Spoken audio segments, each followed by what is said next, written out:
We're joined on the line right now by another very special guest, Congresswoman Elise Stefanik from the great state of New York. Congresswoman, thanks for joining us here on Breitbart News Saturday. Great to be with you, Matt.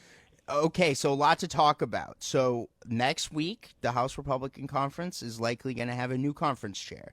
That person very well could be you. You are running for the position. Can you tell us, let's just start with why the current conference chair, in your opinion, needs to go. We know that House Leader Kevin McCarthy has expressed frustration with her. So has the House GOP whip, Steve Scalise. Tell us what she's done wrong. Because if you listen to the establishment media, tell it it's all, we're a bunch of Trump personality cult people. But that's, I don't think, necessarily the truth here. I think the truth is that we need to have a conference chair that is, a team player that's going to go out there and fight for the cause. And she necessarily hasn't necessarily been doing that. Yeah, the conference chair is a unique role. The role of the conference chair, who's elected by all the Republican members of Congress, you speak with a unified voice for the majority of Republican members. And there has been significant frustration among the members of the Republican conference that she is no longer doing that. And we hear that frustration at home among voters. And it's going to be really important going into 2022 to have the best chance to win back the majority. We need to speak with a unified voice. The role of the conference chair is very different than a rank-and-file member. Rank-and-file members vote how they want. They vote their districts. But when you are the conference chair and communicating and in charge of the message of the party in the House, you have to represent the majority of the members and the majority of the voters across this country. So it's, regardless of what the establishment says, regardless of the editorial boards, Matt, it's an elected position. And when you no longer have the confidence of your colleagues, it's time for a new direction. So one of the things that Liz Cheney's done, and we saw this from the Republican retreat down in Orlando, we saw this at the press conference before CPAC, et cetera, is she's continually used the position to push her own personal views rather than the views of the conference. And there was previously a vote with regard to her on her vote to impeach President Trump. She was actually upheld in that vote. She was held into the position. Everybody gave her a chance. Then she turns around and she's used the position in the prominence that comes with it. Again, appearing at leadership press conferences, doing things like the messaging retreat down in Orlando, which was the first time you guys were able to get together in like a year because of the pandemic. So that was a big deal. So you guys finally get together. You're trying to hash out the plan for the future, and she's running out to the media talking about running for president and undermining Trump again, and doing everything that she can to do that. Can you tell us what you would do differently if you're elected conference chair? How would you handle the position differently than Congresswoman Cheney has? Well, number one, I would listen to the voters across the country, which I do every day in my district, which voted overwhelmingly for President Trump. But I would also spend the time listening to the members of the conference and making sure that we're representing the majority of the Republican conference's views. And when you're not able to do that anymore, you should step down from those leadership positions. You should realize that it's not an opportunity for you to share your personal views, whatever they may be, that you speak for the team. I also would make sure that we're not attacking our fellow members and attacking President Trump and Trump supporters.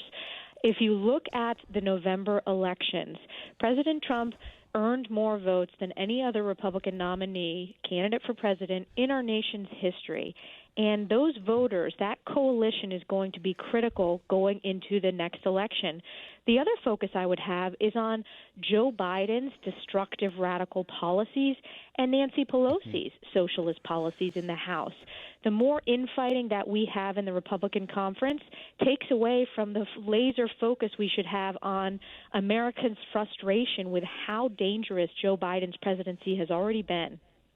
Yeah, no, I couldn't agree more. If you listen to the callers into this show, the readers, the listeners of Breitbart, which are in large part very representative of that 75 million people that voted for Trump. A lot of them are regular listeners, callers, etc. We hear from them a lot. They say they want a fighter, and they say they want a winner. And they want somebody that's focused on the real enemy, the real problem, which is the left's agenda. And when we're doing stuff like this, we're not focused on the Democrats. We're focused on internal party for infighting inside the Republican conference, rather than on the radical agenda that they're proposing. Joe Biden's proposed more than $6 trillion in new spending in that speech last week, or was it last week, or was it the week before? I don't even know, because we've been so sidetracked with this whole Liz Cheney thing. But the point here is that we haven't seen the Republican conference really fighting back against that, fighting back against the amnesty push from the Biden White House and the Democrats in Congress. And that's what I think people are looking for here. They want to see the Republicans in Congress unified in opposition to the left's radical agenda, and then proposing a better agenda than what the left is proposing. That's exactly right. And I'm a fighter and I'm a winner. My district voted for President Obama twice, and it voted for President Trump twice. We have worked to strengthen the Republican Party and the conservative movement in the North Country and New York. And it's really a microcosm of this changing Republican Party that really represents the hardworking middle class across America, blue-collar workers who feel left behind by far-left policies from Joe Biden, Nancy Pelosi, and Democratic governors who have advocated shutdowns that have really hurt the backbone of our economy. So I am proud to be running for this position. I have certainly been attacked by the establishment, by the editorial pages. I've been ripped apart, but this is not my first time getting ripped apart from the radical left. I went through this during impeachment, and I know that voters across this country want people who can stand strong and fight on their behalf and speak with a clear message of what's at stake. Right. So if we go down the list of a couple of the key issues out there, one of them, I would argue one of the most important issues that we face is immigration. We had the story yesterday, the National Border Patrol Council, which endorsed President Trump, by the way, in the primary in 2016. I'll never forget that endorsement. It was one of their biggest endorsements they ever did in March 2016. They came out and endorsed you for the Republican Conference Chair position. Can you tell us what you would do on the issue of immigration? How would you fight the amnesty push from President Biden? What would you be doing on this issue if you're elected conference chair?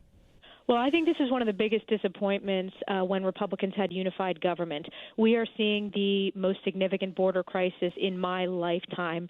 And it's not just a border crisis in border states. Every single state across this nation is a border state because of the economic impact, the humanitarian impact. Even in my district, I am on the northern border, and our Border Patrol law enforcement are being transferred to the southern border, which impacts the economy in my district and the safety of the northern border. So I feel that impact directly. I support funding a border wall, increased border personnel, increased technology along the southern border. We need to go back to President Trump's policies. We need to absolutely make sure we continue to go on offense for the fact that the border czar is Kamala Harris, who has yet to even go to the border. And we know that her policies are amnesty. So this, when I talk to voters, is one of the biggest disappointments they have looking back when we did have a Republican House, a Republican Senate, and the Republican White House. And we need to make this a key issue. It is going into the midterms, and I think it's not just a Republican issue, but Democrats and independents are incredibly frustrated with how dangerous Joe Biden's policies are when it comes to the border. And I'm proud to have earned the support of the Border Patrol. They endorsed me in my congressional race, and they are endorsing me for this position because they know how critical it is that we speak with one unified voice. Another issue that I know you're very focused on is education. I think I've seen reports out there that you would like to be on, the senior position on the Education Workforce Committee down the road. We've had callers into today's show asking us about this because people are seeing this across the country with the Democrats and the teachers unions keeping the schools closed in many places. I mean, we're more than 100 days into Biden's administration. The schools aren't open everywhere in America. It's totally ridiculous. It's a total failure. What are some of the things you would do on the issue of education to make sure that the teachers unions aren't in the driver's seat. One of the things our listeners have suggested is trying to make sure that money for funding for education follows the student, not goes into these schools. What are some of the things you would do on that front? Because I think that's a major issue. Education's a great equalizer in America.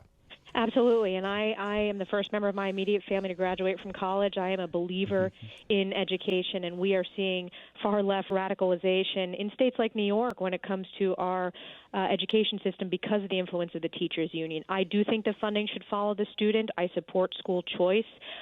In my district, which is very rural, we have excellent school superintendents, school principals who have been very forward-leaning in keeping the schools open.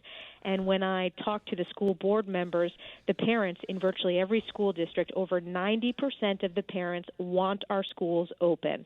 So we need to advocate for that. We need to tie funding to that. And we need to go on offense that the teachers' unions aren't advocating for the students. They're advocating for the union bosses. We, the Republicans, are advocating on behalf of the students. The other concern I have when it comes to K-12 education and higher ed is the radical far-left curriculums, textbooks that are being taught in schools. We have to fight back against that, and parents are standing up to fight back against that. These local school board races are very interesting. In Texas, that recent school board race where overwhelmingly local parents who ran for office against the critical race theory curriculum, those parents won because parents do not want their kids learning that divisive leftist ideology in schools. Right, I couldn't agree more on all of that. And so the one of the just to kind of get back to the bigger picture here too is that one of the most important jobs of the Republican Conference Chair is to fundraise for Republican members. You have a pretty good record on fundraising. I think you raised $15 million last cycle, and that was without a leadership position. That was just on your own. If you're in a leadership position, you're probably going to be able to raise a lot more. The Republicans are, just to put this in context, 5 seats away from a House Republican majority. Very, very close. You guys had a really good run in the lead up in November last year. Flipped, I believe, a net 15 seats back from Democrat control. What are some of the things, and this is a major issue, we've done lots of coverage on this. We have on the candidates oftentimes in a lot of these different places in key battleground races. We've done lots of stories digging into a lot of these frontline Democrat members, everybody from Ron Kind up in Wisconsin to Abigail Spanberger and so on and so forth. Lay out for us, if you will, Congresswoman Stefanik, if you're the conference chair next week at this conference meeting, how do you get the Republicans across the finish line? Because I think this is the most important thing out there heading into this midterm elections. If the Republicans are able to take the House back and by a commanding margin in the midterm elections, then we've got the left on the run at that point, right? This is the most important thing that American voters can do in the lead up to the midterm elections. How do you get there? How do you get the House Republicans the majority back? Well, first, we work as one team, but I have to say, looking back at the last election, this was a historic year for Republicans, and I was very involved in recruiting and supporting many of these candidates that flipped districts. I was very involved in supporting these incredible Republican conservative women from Iowa to Texas to New York to Michigan, really across the country. Candidates matter. Quality candidates matter. And what's very interesting is because people are seeing how far left Nancy Pelosi's House is, candidates are coming forward. They are wanting to run. And these are really interesting candidates who have served in the military, who have served as nurses, doctors, all different backgrounds, but they are starting early. The other thing that's important is going on offense. Each of these Democrats in swing districts, there's no such thing as a blue dog Democrat anymore. They are voting unanimously with Nancy Pelosi, whether it was on the non-COVID relief package. They are going to vote for the trillion-dollar bills that are coming down the pipeline. They voted for H.R. 1, which is the federal takeover of our election system, which will dismantle our local and state control over our elections. And we need to hold those members of Congress accountable for those far-left records. But at the end of the day, the candidates win races, and I can't tell you how amazing the candidates we're hearing from are. We've heard from hundreds already, and Tom Emmer, who's chair of the NRCC, he's a member from Minnesota, he is doing an incredible job going on offense. Yeah, we've had Congressman Emmer on, the chairman of the NRCC, many times. We'll have him on again, too. I couldn't agree more with you. He's doing a great job. Congresswoman Elise Stefanik, where can people go to learn more about you and get involved if they so choose? They can go to eliseforcongress.com, or they can follow me on social media at Elise Stefanik. All right, Congresswoman Elise Stefanik, really want to thank you for joining us here. Good luck next week when this all comes together. We look forward to having you back down the road and continuing the conversation. So we will leave it there. Again, folks, Breitbart News Saturday here on Sirius XM 125, the Patriot Channel. I'm Matt Boyle, our Washington political editor. Our number here, 866-95-PATRIOT, 866-957-2874.